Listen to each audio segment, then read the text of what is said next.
The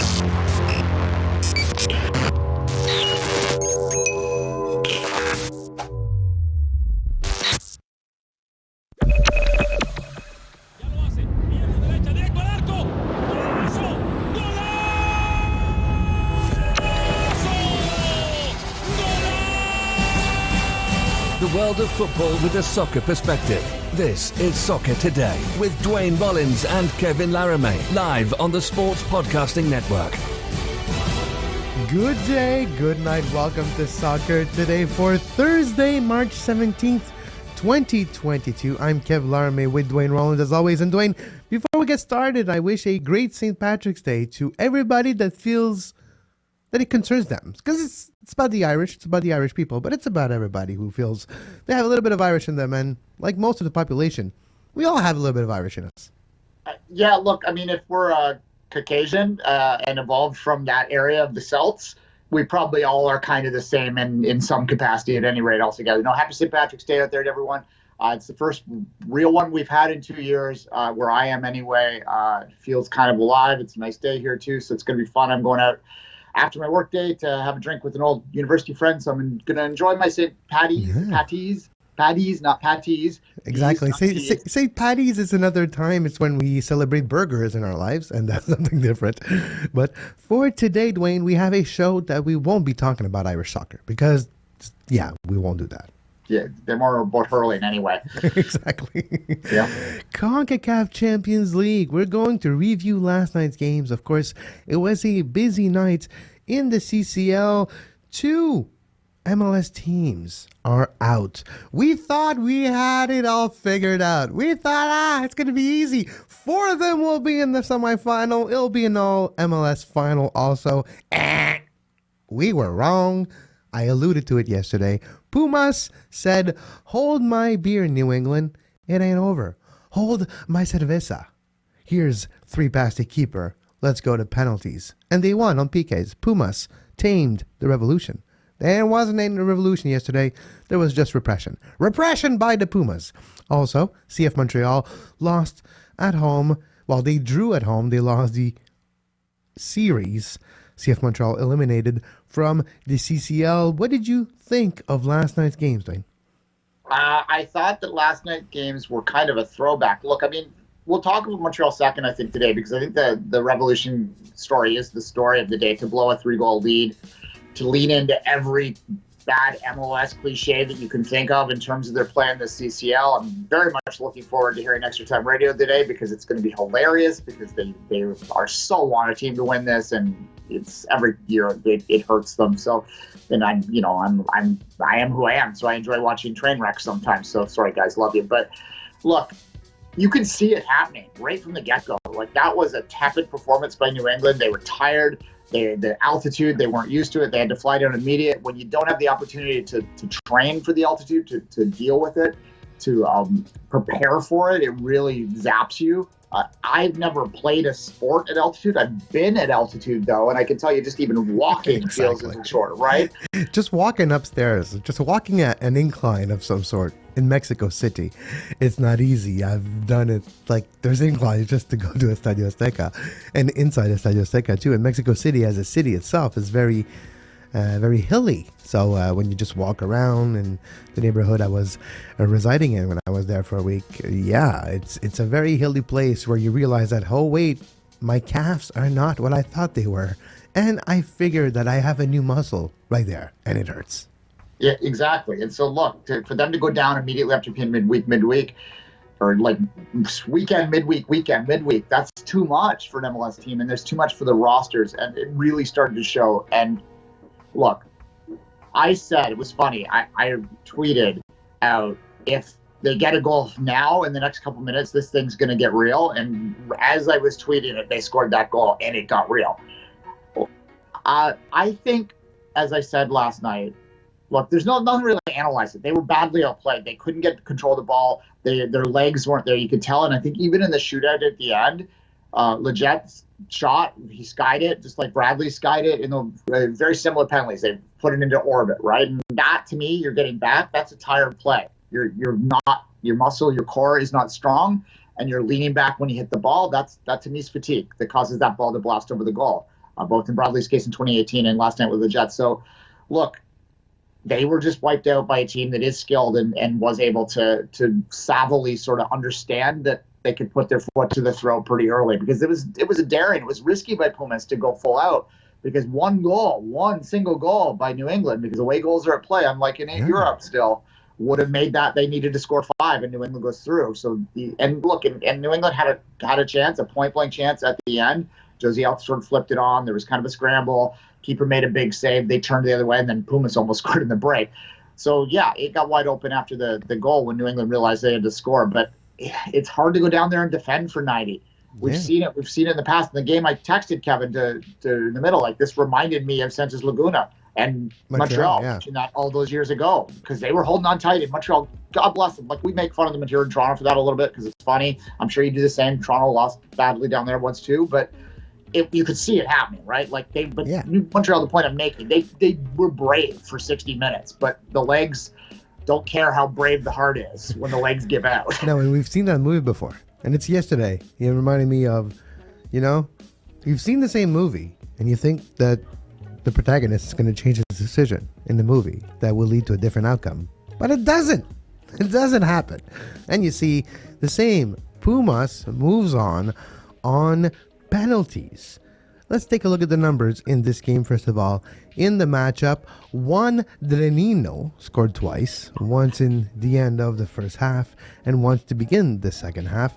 And Sebastian Saucedo, one of my favorite players playing in Liga MX, a player that wouldn't cost an arm and a leg either. If you're an MLS team, I would go after Sebastian Saucedo. He could be just a 10 player or just a player. Wouldn't cost too much, and he would be successful in my mind in MLS. Anyways, that's not the point. The point is Pumas won the series. 25 shots, 11 on target, 63% possession, 83% passing accuracy, 10 fouls, 10 corners, outplayed, outwit. Last night was Wednesday. New England, they got killed, and their flame was extinguished just like a Survivor outcast. Is Survivor on Wednesday still? I watched it on replay. Survivors is on Wednesday still doing this. Yeah, I watched it on a replay later. But it was a good old-fashioned Liga MX ass-kicking of MLS. Like, take them behind the barn and slap them around a little bit. Like, it wasn't close. The only, again, I trace this back to the lack of depth in MLS teams, which directly relates to their inability to spend across the roster. This is a fundamental systemic issue, which is why MLS always does this. It isn't about heart. It isn't about desire. It isn't even about skill. Because you know what? There is high skill. There is some skill is higher in MLS than it is in Liga MX in terms of the very, very top players. I would argue that. But when you go those players 15 to 22, 15 to 25 in the roster, they're not close, and it's because they're not allowed to spend at the same level. And if you just did something simple, and I'm going to steal from allocation disorder here a little bit. This is their line, their thing. I'm kind of borrowing from that.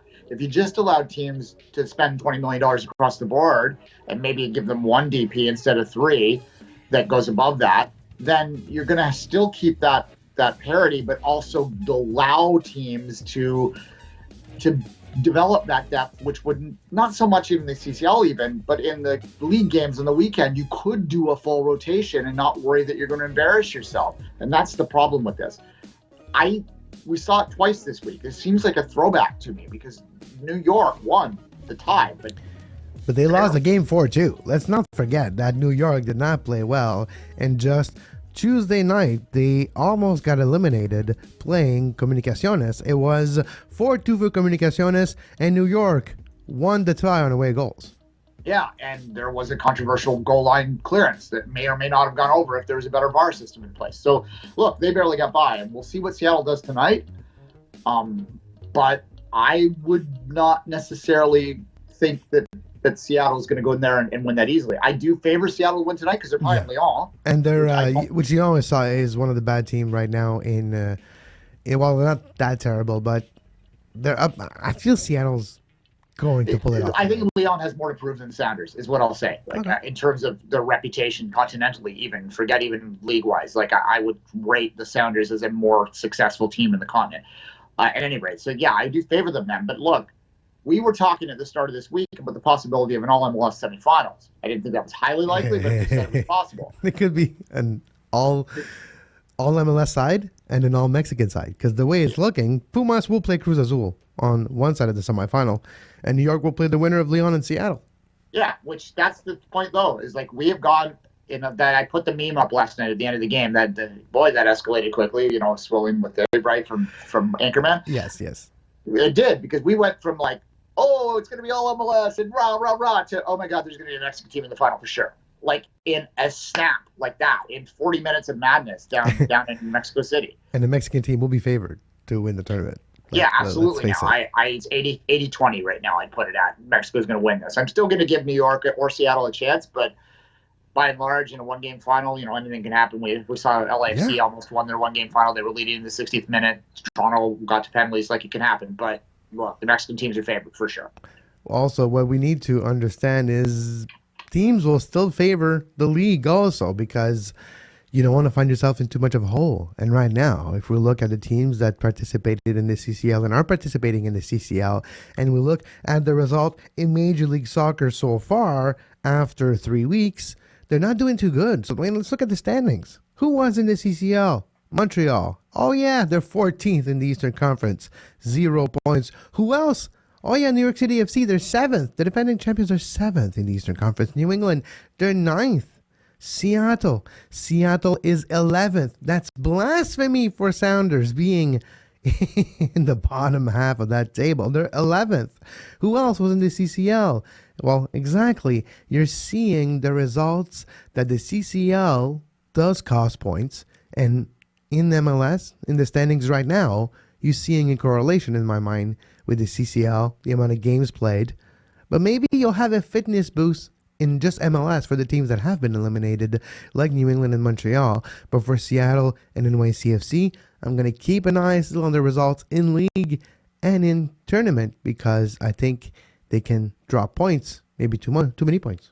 Yeah, I'm going to throw this back at you a little bit, a philosophical question, and see what you think of this. I tweeted out in the middle of the game that if you love MLS and you want to see it get successful and succeed, maybe seeing an MLS team win this thing might not be the best thing to happen, because that would then justify the spending restraints and spending restrictions and rules that they have in place. Because the owners that like those and want to keep those in place, which we know from having covered CBA negotiations before, there is a split down the line between the haves and the have-nots, like your Torontos, your Seattles, your Atlantas, LAFCs. They want to spend. They want more spending opportunities. They want less restrictions, less rules, whereas your Vancouvers, your Houstons, your RSLs, they don't, right? There's a divide there.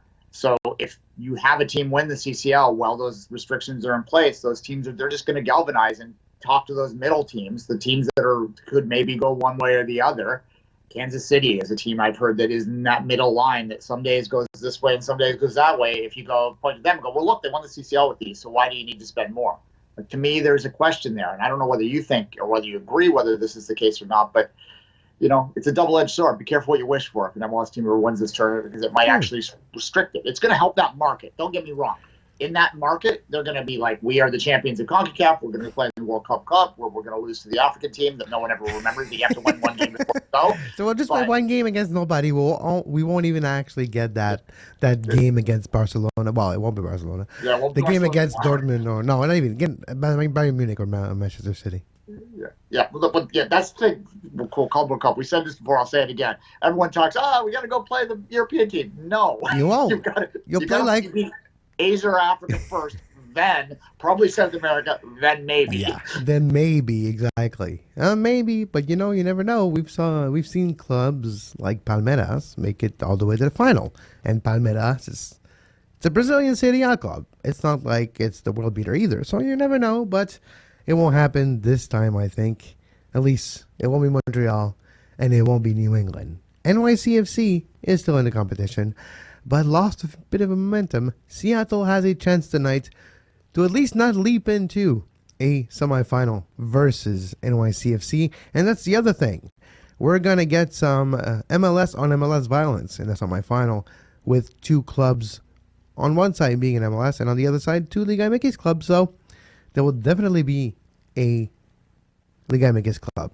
And depending on Seattle's result tonight, maybe there'll be an MLS club in the final. We know Montreal has been eliminated, and after this short break, we're going to break down all the numbers from last night's game at the Stade Olympique and that 1-1 draw between Montreal and Cruz Azul.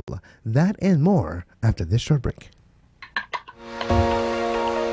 You are listening to Soccer Today. Follow us on Twitter at SoccerTodaySPN and like our Facebook page, facebook.com/Sports Podcasting Network. You can find the podcast version of all the shows we do on iTunes, Apple Podcast, Google Play Store, TuneIn Radio, iHeartRadio, and anywhere you get your podcast. And we're back on Soccer Today. Kev Larman with Duane Rollins as we break down some of the results in the Concacaf Champions League, and we get ready for tonight, because there is a game tonight, of course. In the CCL, the Seattle Sounders are going to play their second game against Lyon at 8:30 p.m. Eastern, 5:30 Pacific. It is taking place in Mexico, in Lyon, at Estadio Lyon. A lot of Lyons there. I don't think they sell any furniture, though, but that's something for another, and it's a very Canadian reference, by the way. Yeah, it's a furniture Quebec store. Reference even more than a Canadian. Even Quebec reference? Well, let's go back. There's a few in Ontario, but it's a furniture store. Pumas Won the New England Revolution is a game that we broke down, but CF Montreal, Cruz Azul, 1-1 was the result in Montreal last night, as CF Montreal is eliminated from this competition by a goal. It was 1-1 on the night. Urian Antuna scored once again against Montreal. He scored the opening goal of that series last week in Estadio Azteca, and he scored the opening goal of this match last night at Stade Olympique. 1-1. Well, at that point it was 2-0 in the aggregate score. 1-0 for them. Rudy Camacho equalized the game at the 79th minute, making it a closer tie. Ramel Kyoto had a big chance earlier in the game that could have changed the destiny of this one. A couple of plays here and there, fine lines also, but it looks that way. And that's what Mexican team does. They're like a cat, okay? They're going to play with the mouse. They're not going to just kill it outright. They're going to play with it. They're going to keep it close because they don't need to expand that much energy. So to me, that's what it is you lost by just a goal against a Mexican team, which be like, yeah, we only lost by a goal. But in reality, it was never really that close either. Quickly, there was a soccer reference in your Lyon references, because Adriana Lyon is the daughter of the owner of that furniture chain, Canadian International. So there you go. We wanted to there you go. And she's, of course, member and gold medalist of the 2020. And they announced a tour. They're playing Vancouver and Victoria next month. Get tickets at CanadianSoccer.com for more information. But anyway, to get back to the game. Look, I think Montreal can hold their head up high for the way they played that tie, for sure. They were never really... Obviously, they were the underdogs. It was highly unlikely they were going to win a two-leg tie at this stage of their development against a Mexican team. But they played very well in that game. They played very well to get it as close as they could. They played, it was a decent performance. And I think that the fans that were there in the stadium, it was a pretty active crowd. It seemed involved in the game. They got a goal to cheer for. It seemed like a good night out for them. And that's all you can hope for. And look, I hate to do the comparison back to TFC last year, but I'm going to, because there is some comparisons in terms of where they are right now in their development. We didn't know that's where TFC was last year, and we said, all these good things they can build off of a good performance in this. They beat the one team, then they lost in the quarterfinals. So yeah, let's build on this. But then you know what happened, right? So what's key is that Montreal learns from stuff like that. It's key that New England learns from that too, and they figure out how they cannot let this derail their season, because it can. You've had this loss, a disappointment early on. You're tired because you played extra games, so you've got to figure it out. And I would hope that they're doing that today. So, in terms of the tie last night, a draw is a fair result for Montreal. Gives them something to build off of. It was also a fair result who advanced in the tie, because Cruz Azul is a better team than CF Montreal at this point. There's no doubt about it, and you can't argue with it, and you can't be too upset about it. I mean, I'm sure if you're a diehard Montreal fan, you might be a little upset, but I think most of you are smart enough to know where this was and can just accept it for what it is. You have to be happy that there's no significant injuries. coming out of any of the CCL games. Yeah. That players are coming back, and players like Kamei Kyoto are going back to a what I call full game shape soon, and you're seeing it getting closer, right? When you almost score a couple times, you're dialing in your accuracy. You're getting close, and to me, it's only a matter of time before Kyoto puts the ball in the net in regular time. Yeah, I mean, Coach, obviously, I'm going to Kamara as well. Kamara was just a little bit off in a couple good header opportunities he had there. That he went over the bar a little bit wide on one. Mid-season, one of those might go in, right? Like the sharpness isn't quite there yet. Exactly. I think you're right. The sharpness is the word I was kind of looking for. Yeah. Today being March Madness, you got to be sharp, and sharp is also a term that can be used multiple ways. But also just sharp or squares, of course. Sharp being what you know what you're doing when you put wagers, and squares being most of us, which is the opposite of sharps. When we look, of course, at the result of this game, you say it's fair that Cruz Azul moves on. I agree. It's also encouraging in some sorts. And now Montreal's going to change their focus, and starting on Saturday against Atlanta, they got to start getting some points. And now, after 3 games, Montreal has 3 defeats in the league. And all competitions this year so far, they have scored 6 goals and conceded 11. Montreal, to me, had a strong point in their defense. Their defense and their defensive capabilities was one of their strengths, in my opinion, heading into this season. Having conceded 11 goals and only scored 6, having a starting 11 that's been, well, unstable to say the least. I don't think Montreal, and I didn't do the research yet, but the same starting 11 hasn't been used consistently since the beginning of the season. We've seen that from the back line to the decisions of who they're playing, to the midfield also with the injury to Samuel Piet, with the late arrival of Rudy Camacho. There was a bit of a makeshift backline. The suspensions to Kamei Kyoto in the league, in the CCL, also dictated those choices, and the amount of games played in a short period of time for Montreal means that there was not a lot of stability on the field for the team.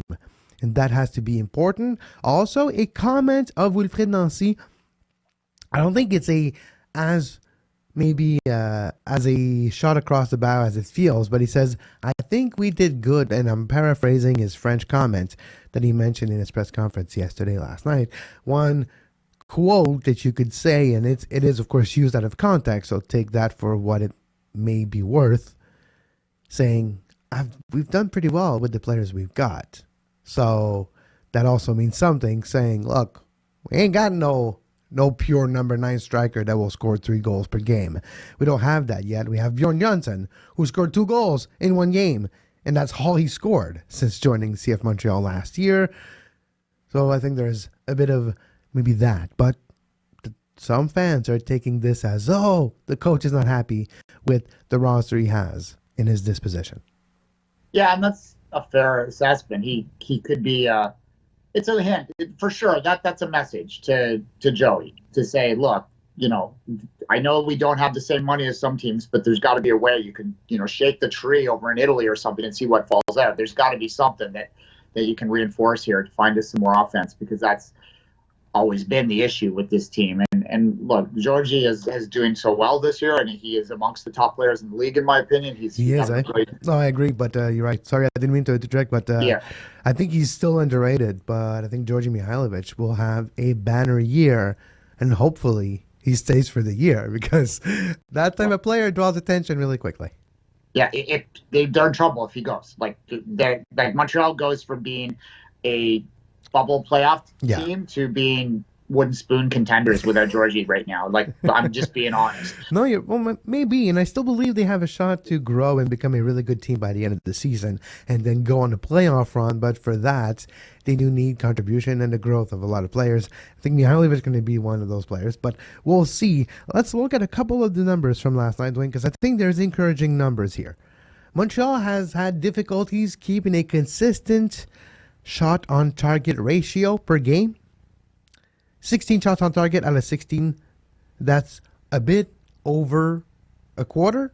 That's a bit around the third type of statistic. So that's not bad. That's a good ratio. That's what you want. And you have more probabilities of scoring with that ratio. That's good. Montreal, 68% possession. They're learning to play with the ball this year. And Montreal the correlation between the amount of ball they have and the amount of goals they scored and how they play is high. This year so far, when they played under 50% possession, they have not scored a goal. 60% possession for CF Montreal in this one. They scored a goal. That's encouraging going forward.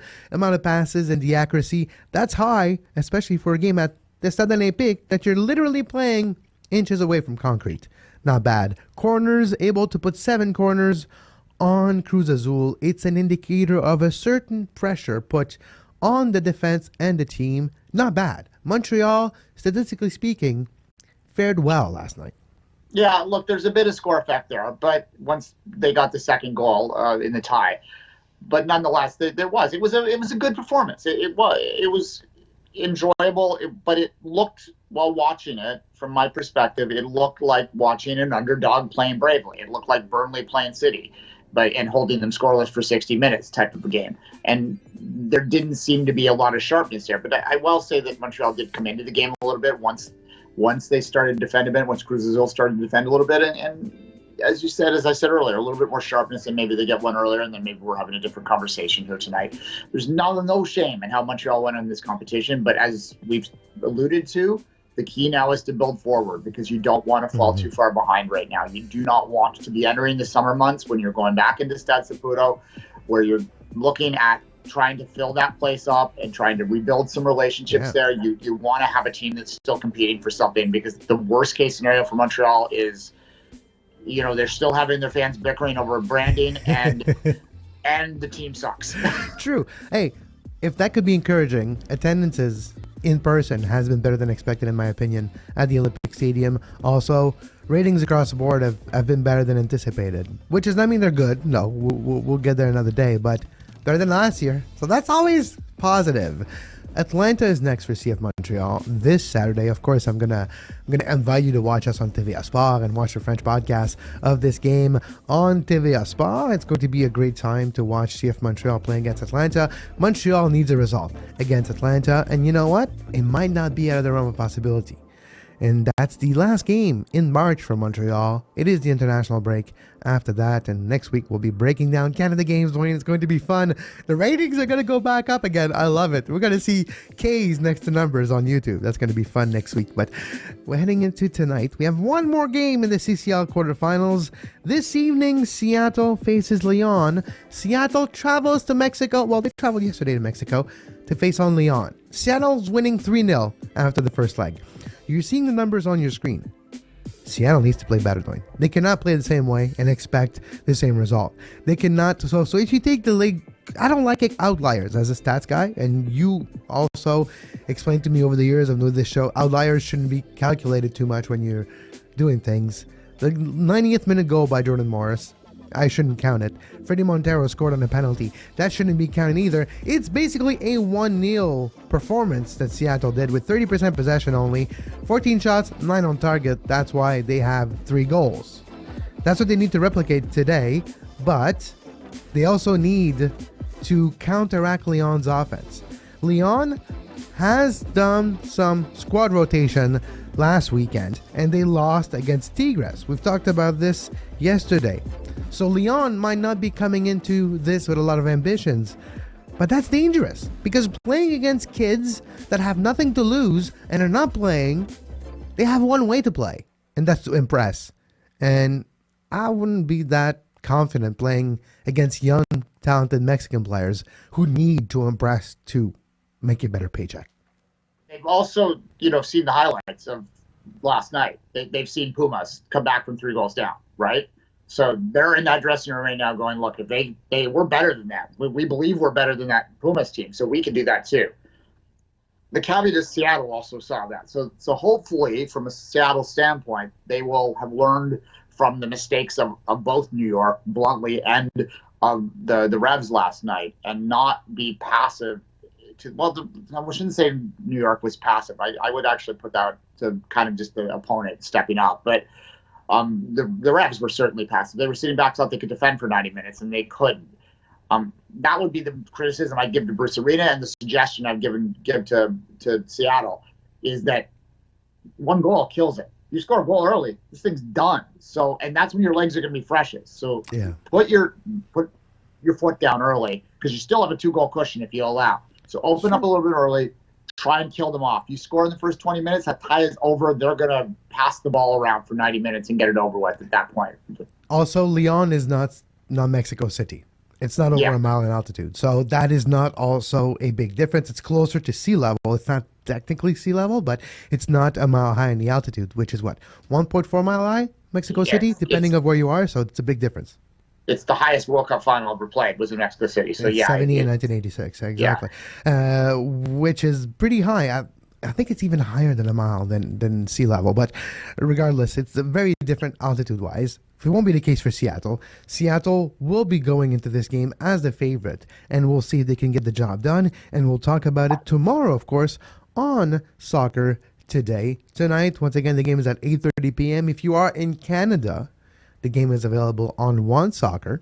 This is not paid presentation by One Soccer. We're not paid, but it is available on regular streaming television here in Canada. And in the States, it's on Fox Sports 1, which is available in the United States on most people's cable package also. So there is ways to watch a game tonight for the CCL, which always makes me happy because I remember back in my days, Duane, when I was a young feller watching soccer, well, we had to walk a mile to school and we had to go to dodgy places to watch these games.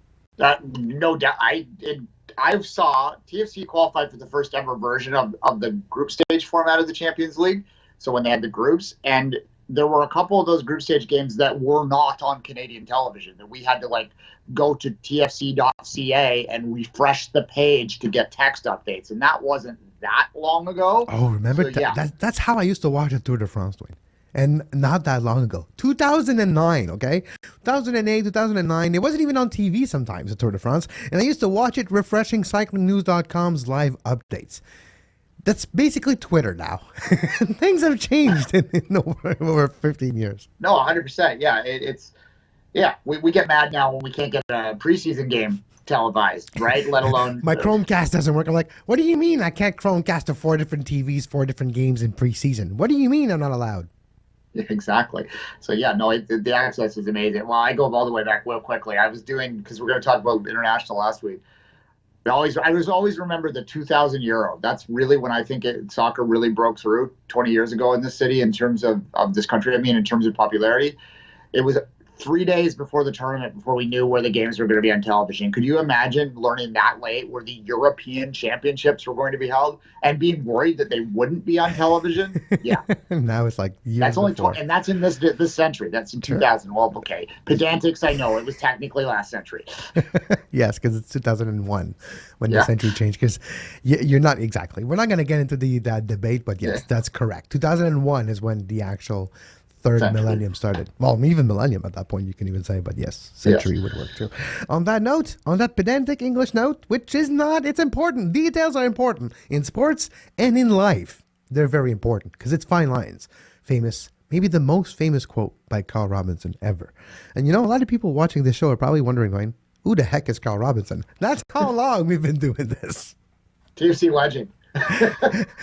Former Vancouver Whitecaps manager also. Yes. Of course. On that note, you can follow Duane on social media at 24th Minute, myself at Kev Larme, and this show at Soccer Today SPN. We'll be back tomorrow with our weekend preview. Yes, we'll break down Seattle's win or loss or draw from tonight's matchup. We'll also look at all the results upcoming this weekend. So we're going to preview all the games in MLS this weekend. Week number 4 already in Major League Soccer. We'll break down all the games from Montreal to Atlanta to all the other matchups in the Garber League. And until tomorrow, as always, you can find the podcast version of this show on all your favorite podcast application. You can subscribe to our YouTube page, youtube.com/sportspodcast and network. Hit that notification bell, then you will know when we have the latest Soccer Today uploaded on our channel. And thank you for subscribing to our channel. The numbers have never been this high. It is a pleasure to take the time and make this video worthy of watching, and we'll continue, and we're working on the audio. We're continuing to better the production values, and you can subscribe, yes, and support us financially on our Patreon page. There'll be more Patreon shows soon. Canada's gonna start playing again. Duane and I will do high quality audio shows for 2S in the next probably few days, and we need to talk about this. We haven't, so I'm putting Duane on the spot. But on that note, you can follow that show at patreon.com/sports podcasting network. As always, until next time, have a great soccer. You can find the podcast version of all the shows we do on iTunes, Apple Podcast, Google Play Store, TuneIn Radio, iHeartRadio, and anywhere you get your podcast.